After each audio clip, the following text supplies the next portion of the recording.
everybody to H's Hot List. I am your host for today and always. The name is Holds and you are locked in and we're ready to go. So today I'm doing something a little different. Well, not different. I've done something like this before, but today it has a name because obviously it didn't occur to me to do it as a thing, but now I'm gonna do it as a thing.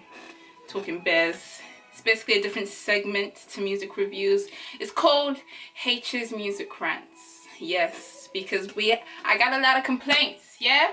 There's some things in this world that need attention to be brought to, and I will bring it to it in terms of music. But yeah, let me take a sip and let's go. Cool. So today's music rant is about why cancel culture is only good in theory. Yep, we all know cancel culture. You know, when people feel outraged and they don't want to cancel someone for something that they did. I mean, like I said, it's good in theory. It makes sense because, you know, we consumers are with the glue, with the foundation, with the main, wow. Us consumers are, you know, with the main force behind these celebrities, behind these companies, behind all this, behind everyone. We are the main force. Yeah, without us, these people would have no career. They'd have no money because, you know, we're the people that they're targeted to. But yeah, why cancel culture is only good in theory. I have 4 main points. I think it's 4. It's 4. I have 4 main points. The first, which are the 4 main reasons why cancel culture is obviously only good in theory. This is because of enablers, temporary outrage, moral conflict, and pick-me's. Obviously, some things will come together as one, but let's just get into it. So the first one, enablers. These people that we try to cancel, these people that, you know, we are outraged at, would not be where they are, would not get away with what they do if it wasn't for enablers. Like, they have people in their team around them that, you know, who are supposed to check them and make sure that they're doing things correctly, but these people don't check them, you know? They're probably pushing them forward like, you know, it's cool. As long as they don't make it too bait, it's fine. You can probably get away with it. I.e., when it comes to people like abusers or sexual predators, like, there's people on the team who know that what these people are doing are wrong, but because, you know, they might make good music, or, you know, they just they do good for their fashion brand, whatever, they decide to, you know, turn a blind eye and act like they can't see, or they, you know, they help with their little weird obsession or whatever it is that's going on. Like, take R. Kelly for example, right? It took us how many years to finally cancel this man properly, and I don't even know if he's been cancelled properly. There's probably still people bumping his music because, you know, oh my gosh, like, you can separate the artist from their art. Sometimes you can't, but that's a different story. Yeah, people like R. Kelly, look how long it took, you know, to cancel him. He had, if you watch the Surviving R. Kelly documentary, you'd have seen that there were people on his team who knew what he was doing. They knew what he was doing was wrong, but instead of, you know, saying something, or, you know, instead of alerting the people that need to be alerted, they stood by. They were just as bad as he. Obviously, he was committing the main crimes, but they were just as bad because they didn't say anything, because they're too worried about a paycheck than they are about their fellow human beings. And that is what is another problem as to why these people get away with what they do, and why cancel culture is not as good as we think it is. Yeah, if we don't stick to our ground, stick to what we believe in, it just crumbles, which is what it does. But yeah, enablers. Octavian, you know, was outed for abusing his girlfriend. Apparently she'd done it before. She came out at once before, but this is where the pick-me's come in. People were like, oh, we don't believe you, all of this, all of that. Her team were there trying to pay her off, you know, to keep her silent. It wasn't until she did it the second time that, you know, it finally got the outrage that it deserved. Again, enablers, people that are willing to pay for their problems to go away, pay to silence people. Like, why? Why? It doesn't matter how good someone's music is. It doesn't matter how amazing you think they are. If they're doing something that is clearly wrong and disgusting, then you should put a stop to it before, you know, before you make people's lives worse than it needs to be. Like, why did it take so... when it comes to R. Kelly, there's many factors as to why it took so long for, you know, him to finally be locked up. His main victims being black girls is one of them. But again, this is a different story for another day. But yeah, like, why would it take so long for you to put a stop to these things? Because of enablers. As long as, you know, the big white man or the big man at top, you know, is fine with what he's doing. Because you know what, half the time, yeah, when it comes to these enablers, half the time that these people are doing what they're doing, the people at the top are probably doing the same thing too. For some damn reason, pedophilia seems to be one of the very big things that everyone seems to be in on, that people at the top, for some reason, like, what is so appealing about little girls, I would never understand. Yeah, and just because the girl is 18 does not mean it's okay. What does a 50-year-old and an 18-year-old have in common? Nothing. You have nothing in common with an 18-year-old. Leave them alone. But no, enablers. As long as there's an enabler, people that are willing to turn a blind eye, people will continue to do the nonsense that they do, which is another reason, which is again why cancel culture is not as good as we think it is in practice. The second reason, what did I say, it was moral, I lied, temporary outrage. Temporary outrage. What I've come to learn this year is that people just like being angry for the sake of being angry. Like, there are people who wake up and just be angry. Like, how can you wake up angry? Are you okay? Like, is your brain okay? Like, is your cranium, are you alright in the brain?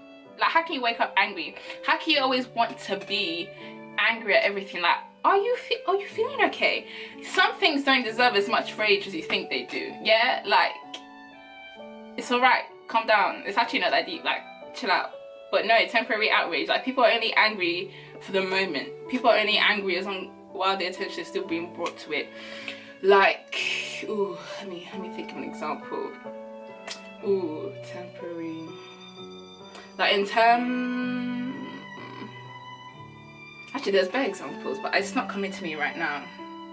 Okay, let's take Doja for a second. Doja Cat, it came out sometime in summer that she was into these incel chats and whatever. That's her own, isn't it? Like, as long as she keeps black people's name out of her mouth and she doesn't just, you know, come for them in her music, I don't care. What she does in her private time is her private time. But yeah, like, people were angry. They're like, oh my gosh, how dare she? Like, who does she think she is? Oh my gosh, all this self-hate. Cool, like, that's her own personal problems. It wasn't a reason to cancel her, because, you know, it's like I said, as long as she keeps black people's name out her mouth and just keeps what she does to herself, that is her own. Cool. But yeah, people were angry for the moment. You just be angry for the moment and then it'll pass. You'll be angry for a moment and then it'll pass. And then, you know, everyone completely, it's like everyone's brain is wiped. Bye. You're disturbing me, please go. Stop it, you're disturbing me. Sorry about that. Yeah, like, people are only angry for the moment, and it's like you're angry for 5 minutes, they forget about it, and it's like, why? Like, if you're gonna be angry all the way through. And if you're gonna be angry at things that make sense. Be angry at things that actually deserve rage, or, you know, deserve for you to be angry, deserve for you to be disgusted. Like pedophilia, we should be angry about that. We shouldn't be angry for 5 minutes and then forget it. No, because these people will still do what they do because they're disgusting, because clearly they don't think it's wrong. If they didn't think it was wrong, let me see, if they didn't think it was wrong, they wouldn't do it in the first place. Does that make sense? Like, if they didn't see anything, no, that's why they do it. If they thought, no, these people continue to do what they do because clearly they don't see anything wrong with it. If they did see something wrong with it, they wouldn't do it to begin with. Yeah, like, I wouldn't go around killing people because I know it's wrong, so I just wouldn't do it. But clearly some people don't see a problem with pedophilia. There should be a problem with that. With domestic abuse, some people don't see a problem with that, because as well, people in this world are just crazy. Like, human beings are insane. Human beings are inherently selfish. Human beings are inherently evil. So, you know, like, it just, some things just don't affect all humans as they should. Like, there should be some more common ground with things that are right and wrong. Again, this is the next topic, but you get what I mean. Like, you can't be angry for 5 minutes about something that deserves, you know, constant attention. Like, with the R. Kelly thing, the outrage was like on and off. Obviously, some people are in the cause all the way through and through, but like I said, look how long it took. Look how long it took for him to, like, shows were making jokes about it, shows were, you know, bringing attention to it, but still the outrage was kind of on and off, and it just doesn't make sense. Like, if you're gonna be angry, stick with it. Yeah, stick with it all the way. Don't be half in, half out. Otherwise, just don't say anything. But then, if you need to say something, because we can't let these people get away with what they do sometimes. Yeah? Cool, I need to stop on my hands. The third reason is moral conflict. Yeah? Cool. So obviously, we all know right and wrong. After a certain age, you know right and wrong. You know when to do good things, when to do bad things. Like, you know the difference between right and wrong. We know what's moral, what isn't. Cool? Yeah. And just because something is legal does not mean it's morally correct. Just because the age of consent is 18 does not mean you, as a 40, 50 plus something year old, has any business with an you don't. You don't. It's disgusting. Like, get a grip. Go and find somebody your own age or older. Like, don't do that. But yeah, there's a, you know, conflict in morals. Obviously, so what some people think is right, others won't think is right. What people think is wrong, some people might not think is wrong. Obviously, there should be some, like I said, some common ground with where we all draw the line, i.e. pedophilia, domestic abuse, rape, all of that. Like, there should be some things where we just know where to draw the line. But no, there's always, this comes in, you know, with the pick-me's. There's always someone there who will open their stupid, dirty mouth to say something that they know is clearly very stupid and wrong. Yeah? Like, when it comes to rape, yeah? Trigger warning, sorry guys. When it comes to rape, and, you know, some girl will come forward with a story and it'll be like, oh, but where's the evidence? Or, but, okay, yeah, cool. Sometimes we need evidence for these things, but sometimes it's not possible to get evidence. Or it'll be like, oh, why were you wearing that? Or, you know, why were you doing that? Like, why would you go there? Like, shut up. Yeah, just shut up. Just don't open your mouth to talk. If you know something stupid is gonna come out of your mouth, just don't say it. Like, on the timeline the other day, obviously Dutch Ravelli has been outed for being a pedophile, and then some girl was like, oh, even though he did what he did, I still think he's sexy. Are you okay in the brain? Are you okay in the... You're not. I don't even know why I'm asking, because you're clearly not. How can you say someone that is attracted to little kids is still sexy? Sis is not even attracted to you, and you're probably of age. Like, are you okay? How can you think that's sexy? How can you still think something like that is like, is your brain actually wired correctly? It's not. What else? When it came to Octavian and his girlfriend, some people were like, oh, but we can't really see what's happening. Are you stupid? Are you stupid? No. Why? Like, why? Like, why do some people actually open their mouth to talk? It's just so unnecessary. I just don't get it. I feel like I'm wandering more off into pick-me's than moral conflict. Okay, this would be an example, right? This is a better example. I was thinking about this in the shower. I get one of my best ideas in the shower, but yeah, of course. And like, in terms of moral conflict, right? Let's take Chris Brown and Rihanna, for example. Yeah, in 2009 or wherever it happened, they had their little beef. Like, you know, they did not little beef. It was domestic abuse. Point. Yeah. So he had the little domestic abuse thing. Obviously, rightly as we should. Everyone's like, yeah, we're not listening to Chris Brown. Cancel Chris Brown. Forget Chris Brown. All of this, all of that. Cool. Obviously, at a point, I stopped listening to Chris Brown because I was like, okay, I'm not going to support someone that beats, you know, beats women, because especially black women, because me myself, I'm a black woman, so I'm not going to support someone like that. But obviously, as years went on, I saw statements, news articles saying that him and Rihanna like squashed, like they rebuilt their bridges, that they're fine. You know, they made a song together called Ain't Nobody's Business. I was like, okay, cool. So clearly, you know, she's moved on past it, and he looks like he's learned his lesson. You know, he looks like he'll do better. So I started to listen to Chris Brown again, yeah? And this is what I mean by moral conflict. As in, I know what he did was wrong, and I had my moment, like, I cancelled him, I did what had to be done. But now, obviously, still knowing his history, I still listen to him. Like, sometimes it's not that it's hard, but like, when do your morals come in play? Like, when do you stick with your morals through and through? Like, we all know murder is wrong, we all know selling drugs is wrong, don't do drugs or this or that, but we are still here. Half of the people that make, you know, rap music are drug dealers and murderers themselves. Like, we will listen to a song about somebody saying that they're gonna kill someone, or talking about how many ops they killed, and we're like, yeah, and we still bump it. But if we're really stuck to our morals, if we're really with our, you know, we're like, yeah, this is wrong, we wouldn't listen to people like that. We wouldn't support people like that. People like that would not have a platform to come to. Yeah, if we actually stuck with our guts, feel like, okay, cool, we're not going to listen to people who speak about murder because it's wrong, we don't want to, you know, we don't want to support that, we don't want to, like, put that out there, we're not going to listen to people who sell drugs because we don't believe in that, we're not going to put that out there. But that's not the case. We're like, oh, he sells drugs, oh, that's fine, you know, oh yeah, let me bump it, oh, he killed people, oh, minor, like, it's fine, But when it comes to other things, we're like, oh, how you did it, like, oh, why would you do that? You can't, like, why would you still listen to Chris Brown, but you still listen to someone that talks about killing his ops or killing this and that. You talk about, like, you listen to a guy who talks about smacking bitches. You get what I mean? Like, where do we, the moral conflict, where do we draw the line? Where do we finally say, yeah, cool, we're not gonna let these type of people into this space because that's not what we believe in? But that's not the case, because like I said, there's enablers, there's temporary outrage, there's all of this. This is why, if cancel culture just isn't what we think it is, it's not. It's really not. Like, if we were all gung-ho about morals and if we all believed it through and through, we wouldn't, like, yeah, we wouldn't let some people into the space. Obviously, there's something that we can all agree on, point back period, that there's no ifs, whats, and who's about it. But there are other things where it's kind of like ethics and morals just kind of, it's a blurred line.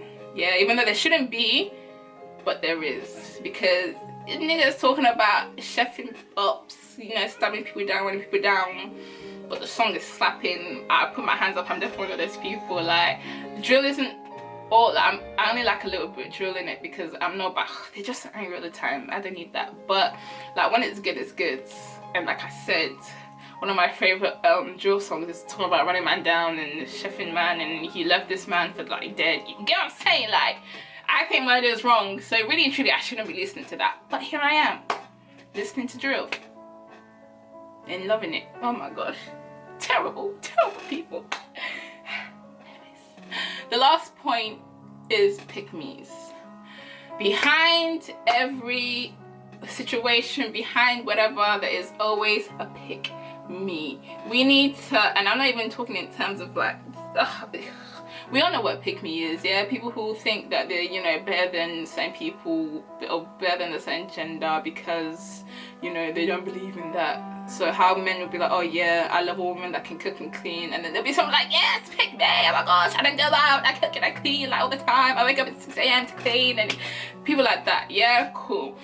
Pick-me's in terms of the music industry would be, so your favorite artist comes out and does something crazy that just they shouldn't have done, and there will be somebody, there will be multiple people under that comment be like, oh no, stop, we don't know the full story, like, don't say that, you don't know him, you don't know what he's going through, maybe he didn't mean to do that. Like, stop it, stop it, yeah, stop it, don't do that. Pick-me's are one of the many reasons why cancel culture just isn't working, because there will always be people behind them, and it just doesn't make sense sometimes. Like, in terms of the R. Kelly thing, in the documentary, there were grown ass women and men still there like, oh no, he didn't do it. Bear in mind, there's been tons, heaps and heaps of proof. Yeah, this is why the where's the evidence doesn't always work sometimes, because even when there's evidence doesn't mean the victim is going to be believed. Well, cool, yeah. So in the documentary, there were these grown ass women, as in mothers, aunties, somebody's daughter, yeah, was there, but like, oh, he didn't do anything wrong, I free him, the little girls enjoyed it, like, are you well? Are you well in your mentum? Are you well in your equilibrium? Is your brain functioning correctly? There's actually, yeah, no one's music in the world is that good where you overlook the bullshit that they do. No one makes that, you know, many good clothes or whatever that you have to overlook what they do. Like, are you actually okay? You're not. You're not. That's why they're there. Pick-me's actually definitely have something wrong in their brain. Like, there's something in their brain that's just wired wrong or wired differently. I don't know what it is, but they need to sort it out. Yeah, it's not every time that you have to be understanding. There's some situations where you just can't, you can't understand because there's nothing to understand. It's wrong, point blank, period. Like, there's nothing to be, oh, but we don't know the full story. There's no full story to know. Yeah, if a person is disgusting, it's disgusting. Like, there's literally no if, what's, or who is about it. But yeah, cancel culture, like I said, is great in theory. Like, the idea that we'd all be gung-ho behind canceling people that need to be cancelled, yeah, behind people that need, yeah, I hope you're listening. Shogbami, listen right now, yeah, to cancel people that need to be cancelled. Just because, like, as long as you, first of all, we're all growing, yeah? Certain artists, certain people were growing. We live in the 21st century. The internet is there, libraries there, books are there. We do not need to be educating anyone in anything, especially morals. Like, we don't need to do that, yeah? My black women, we don't need to be educating this man on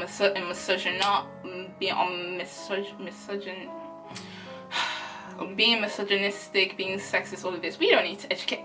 Everybody has a book, everybody has a friend. Even if you don't, like, you get what I mean? Like, you have access to these things. These celebrities know what's right and what's wrong. These celebrities must have had some kind of basic education, so they should know what the hell is right and wrong. People, when you're past a certain age, you definitely know what's right and wrong. There's no need to be educating, there's no need to be understanding. Like, if you have a brain, use it, cool. But no, cancel culture, if we're gonna do it, we need to do it right. We can't do it half-heartedly, or just don't do it all, really and truly. Like, just don't do it all. If you can't stick with it, we shouldn't do it. Because, like I said, us consumers, we are the main, like, we are the creme de la creme. We are the cherry on top of the cake. Without us, they have no one to, you know, sell their music to, sell their products to. So if we actually stick with our morals and stick with our ethics, and, you know, be sensible about when we want to cancel people, etc, etc, cancel culture would slap, it would bang. Like, we would actually make a difference. But nope, not these days. Everybody wants to be someone. There's always a pick-me out there somewhere. There's the neighbors out there. There's, you know, people willing to always turn the blind eye. And it's just like, when will it end? When Jesus comes back and gets all of you, that's when it will end. But anyways, guys, thank you for joining me today on Hold's Music Rants. I hope I've made some sense. I've hoped I've unlocked something. But, you know, you get what I mean? Like, cancel culture is good in theory, not in practice, because we're not practicing it correctly. We're not practicing it right. But anyways, guys, once again, thank you for joining me. That will be all, and I will see you next time on the next. Woo!